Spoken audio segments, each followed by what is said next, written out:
નમસ્કાર દર્શક મિત્રો, હું ડૉક્ટર હંસા ગામી, હોમ સાયન્ટિસ્ટ, કૃષિ વિજ્ઞાન કેન્દ્ર અંબુજા ફાઉન્ડેશનમાં આપ સર્વે મિત્રોનું હાર્દિક સ્વાગત કરું છું. મિત્રો, આપણે જોઈએ છીએ કે આપણી આજુબાજુમાં એટલા બધા બચત મંડળો આપણે બનાવેલા છે.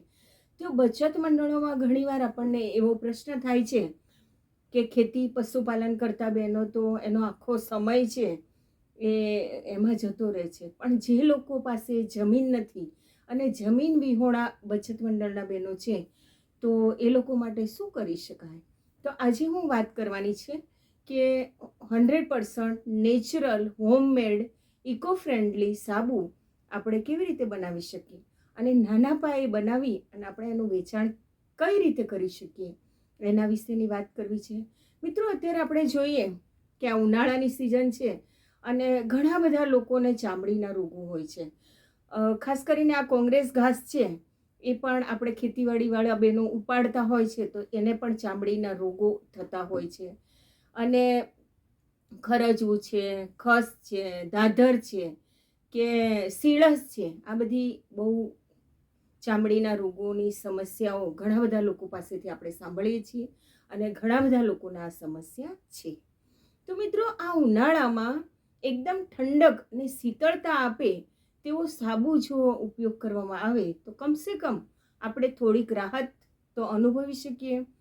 તો આજે વાત કરવાની છે કે આપણે ખેતી કરતા લોકો આપણા ઘરની આજુબાજુ કેસુડાનું ઝાડ હોય છે, લીમડો કડવો હોય છે, પછી એલોવેરા હોય છે, તુલસી પત્તા હોય છે, પછી શાકભાજીમાં આપણે બીટ ઉગાડીએ છીએ, ગાજર ઉગાડીએ છીએ, લીંબુ હોય છે.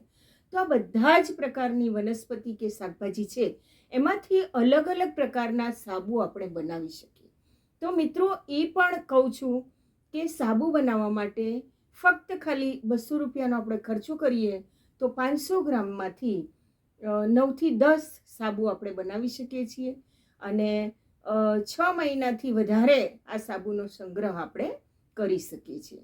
તો મિત્રો, સાબુ કઈ રીતે બનાવવો અને એની સામગ્રી શું છે એના વિશે જો વાત કરું તો સૌપ્રથમ આપણે સોપ બેઝની જરૂર પડે કે જો આપણે મોટા શહેરમાં રહેતા હોય તો સોપ બેઝ આપણા આજુબાજુ મળી રહે છે, પણ જો આપણે ગામડામાં રહેતા હોય તો મીશોમાં કે ફ્લિપકાર્ટ કે એમેઝોનમાં ઓનલાઈન સોપ બેઝ આપણે મંગાવી શકીએ.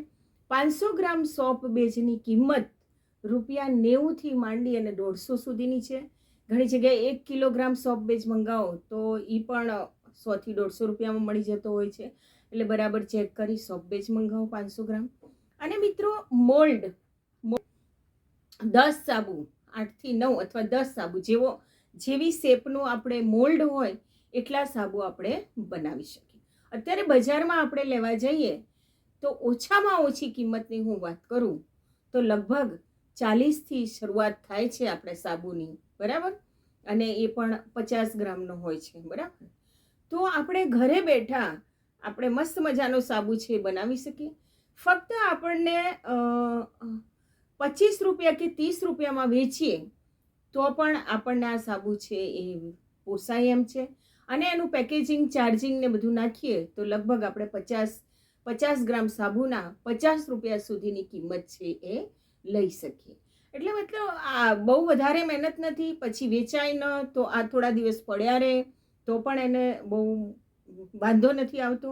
અને આ સાબુ છે એને આવી રીતે આપણી નાની પ્લાસ્ટિકની બેગ હોય એમાં પેકિંગ કરી દેવાના, એટલે શું સુકાઈ ન જાય અને લાંબો સમય સુધી આપણે યુઝ કરી શકીએ. મિત્રો, આ જે સાબુ છે એ ગોટ મિલ્ક એટલે કે બકરીનું જે દૂધ હોય છે એનો પાવડર લાવી અને એને મિક્સ કરીને બનાવેલો છે, એ પણ આપણે બનાવી શકીએ. પછી આપણે મુલતાની માટી, ત્યારે ઘણા બધા લોકોને ખીલની સમસ્યા હોય છે, ફેસ ઉપર ડાઘ હોય છે, તો મુલતાની માટી મિક્સ કરી અને એનો સાબુ પણ આપણે બનાવી શકીએ.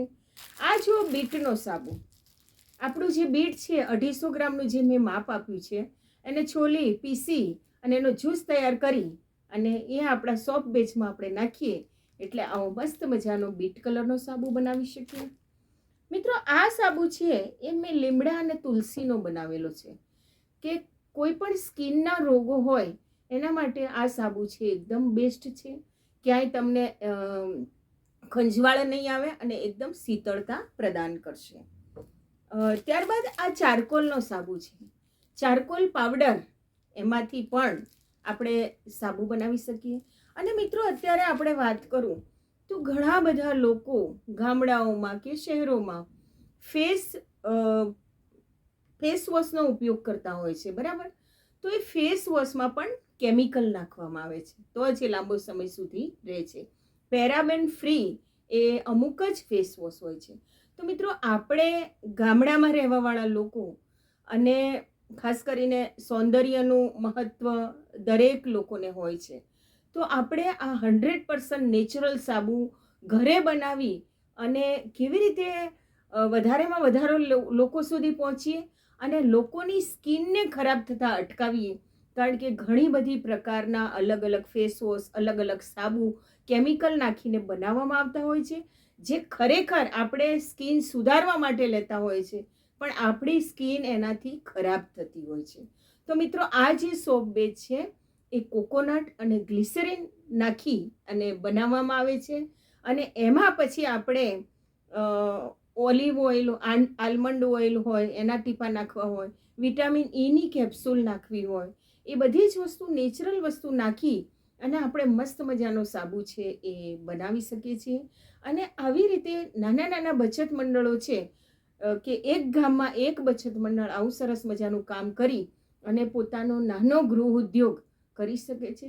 કારણ કે કોસ્મેટિકના જમાનામાં અત્યારે ખૂબ જ ભાવ આપવા માટે લોકો તૈયાર છે, પણ જો નેચરલ વસ્તુ તરફ લોકો વળ્યા છે કે આપણે કહીએ નેચરલ ફાર્મિંગ કરો, પ્રાકૃતિક ખેતી કરો, પ્રાકૃતિક શાકભાજીનો બગીચો બનાવો, પ્રાકૃતિક વસ્તુઓ ખાઓ, તો મિત્રો આ સૌંદર્ય પ્રસાધનના જે સાધનો છે કે જે વસ્તુઓ છે એ પણ આપણું હેર ઓઇલ પ્રાકૃતિક હોય, આપણો સાબુ પ્રાકૃતિક હોય, તો ખરેખર આપણને સારું આરોગ્ય પ્રદાન કરે છે. અને ક્યારે પણ કોઈ મુશ્કેલીઓ મતલબ રોગો થવાની શક્યતા ઓછી રહે છે. તો આવી જ પ્રોડક્ટ વાપરવાનો આગ્રહ રાખવો જોઈએ. તો મિત્રો આ જો વિડીયો ગમે તો તમે આને બનાવવાની કોશિશ કરજો. જો તમે એકવાર પણ ઘરે બનાવવાની કોશિશ કરશો તો મને એમ થાય કે આ જે મેં મહેનત કરી છે એ ખરેખર સાર્થક છે. તો મિત્રો આ સાબુ બનાવજો અને આ જો ચેનલ ગમે તો લાઈક, શેર અને સબસ્ક્રાઈબ કરજો.